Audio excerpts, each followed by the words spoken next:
टिंकू झंडा लग गया।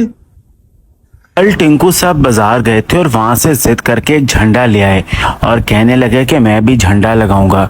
सुबह उठते ही टेरेस पे पहुंच गए और आगे एक बड़ा सा झंडा लगा दिया और कहा मैं अपने दोस्तों को बताने जा रहा हूं कि सबसे बड़ा झंडा हमने लगाया है। अब मैंने टिंकू को कहा कि टिंकू सामने वालों का झंडा हमसे ज्यादा नया और ज्यादा बड़ा है, लेकिन टिंकू भाई किधर सुनने वाले थे। आज मलीर कैंट में मौसम बहुत ही खूबसूरत हुआ हुआ है, बादल आए हुए हैं और जबरदस्त किस्म की हवा चल रही है। ये देखो गाड़ी का ना मैंने शीशा को छोड़ा हुआ।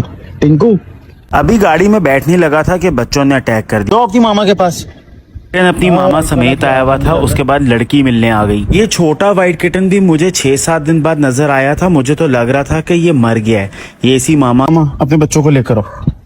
चलो चलो आ जाओ। ये बहुत कमजोर हुआ है। मैंने इसे पकड़ने की भी कोशिश की थी लेकिन बात नहीं बनी।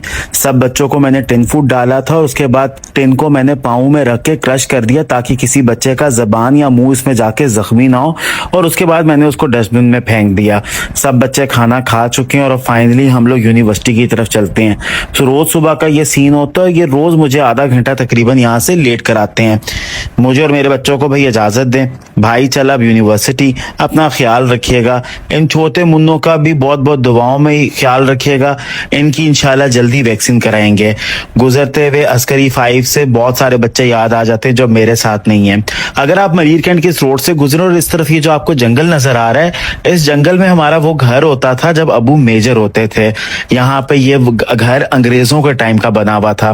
मेरी गाड़ी अब रोज यहाँ से गुजरती है। काफी टाइम हो गया जब हम इस घर में रहते थे, अब सिर्फ यादें साथ हैं। बहुत रेस्क्यू पे ये बच्चे कहाँ से आए गए? खुदा का खौफ करें तो आप तो सेल्फी कैमरा भी ऑन करें, सेल्फी कैमरा भी ऑन करें। चलें जी, आज का दिन शुरू करते हैं। और आज हमारे पास नए बच्चों की ओरिएंटेशन थी यूनिवर्सिटी में, जो कि मेरी लैब में अरेंज हुई थी। इन बच्चों को देख लें, इनमें से बहुत से बच्चे हमारे फ्यूचर के इंजीनियर, प्रोग्रामर और साइंटिस्ट बनने वाले हैं। आज हमने एक छोटी सी एक्टिविटी कराई थी। इस एक्टिविटी में बच्चों ने एक रिमोट कंट्रोल कार को ब्लूटूथ के साथ कंट्रोल किया था और बच्चों ने इस कार को ट्रबल शूट भी किया था। उसके बाद हम लोगों ने बच्चों को पुराने बच्चों के प्रोजेक्ट्स दिखाए थे और उनको आइडिया दिया था कि किस तरीके से यहाँ पे बच्चे प्रोजेक्ट्स बनाते हैं।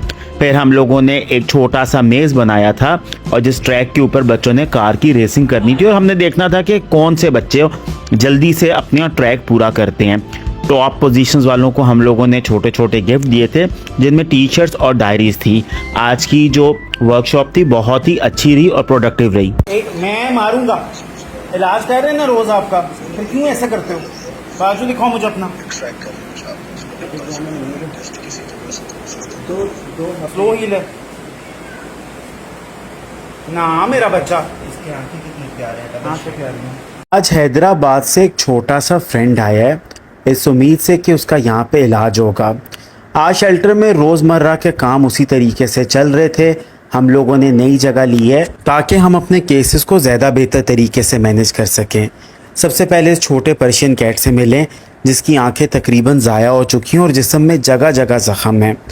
छोटा सा बच्चा बड़ी हिम्मत से जंग लड़ रहा है और हमारे साथ अपनी फैमिली को भूल के शेल्टर का हिस्सा बनने की कोशिश कर रहा है। शेल्टर में रोज़ नई कहानियाँ होती हैं। वह आगे चलने से पहले वीडियो को लाइक कर दें, एक छोटा सा कमेंट कर दें ताकि इन बच्चों को पता चलता रहे कि आपका सपोर्ट इनके साथ हमेशा बना रहेगा।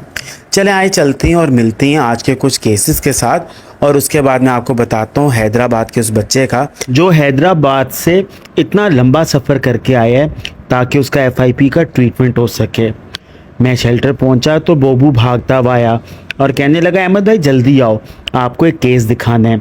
ये देखें हैदराबाद से एक छोटा सा फ्रेंड आया है, इसको FIP हुआ है और ये बहुत परेशान है। इसने खाना खाना भी छोड़ दिया है। हम लोगों ने फ़ौरन इसका टेस्ट कराया और FIP पॉजिटिव आ गया। डॉक्टर साहब ने उसका टेम्परेचर लिया, टेम्परेचर उस वक्त नॉर्मल था। FIP की मेडिसिन बहुत महंगी होती है, 40 दिन की मेडिसिन और एक वाइल तकरीबन 15 से 18 हज़ार रुपये का होता है। एक बच्चे को 2 से 3 वाइल लगते हैं। बहुत मुश्किल होता है ऐसे केसेस को मैनेज करना। लेकिन मैं हैदराबाद की उस फैमिली को सलाम करना चाहूँगा जिन्होंने हिम्मत की और इस बच्चे को यहाँ लेकर आए ताकि इसका ट्रीटमेंट हो सके। इस शेल्टर में सब बच्चों का हक है, चाहे वो हमारे पास हैं या किसी भी और जगह। एक दफ़ा वो शेल्टर आ गए तो वो पॉज आर्मी के बच्चे बन गए। शेल्टर में इस वक्त एक वाइल मौजूद है जिससे बहुत से बच्चों का इलाज हो रहा है। 2 वाइल मुझे और चाहिए क्योंकि बहुत सारे बच्चे हैं। 18,000 रुपये, मुझे बिल्कुल मालूम है 18,000 रुपये बहुत ज़्यादा होते हैं, लेकिन अगर हम थोड़े थोड़ा अमाउंट में लाएं तो बहुत से बच्चों का इलाज कंटिन्यू हो सकता है। और ये हैदराबाद का छोटा सा बच्चा जो अपनी आंखों में ज़िंदगी की ख्वाहिश लेकर आया है वापस अपने घर जा सकता है। मुझे और मेरे बच्चों को दुआओं में याद रखिएगा। अल्लाह हाफ़िज़।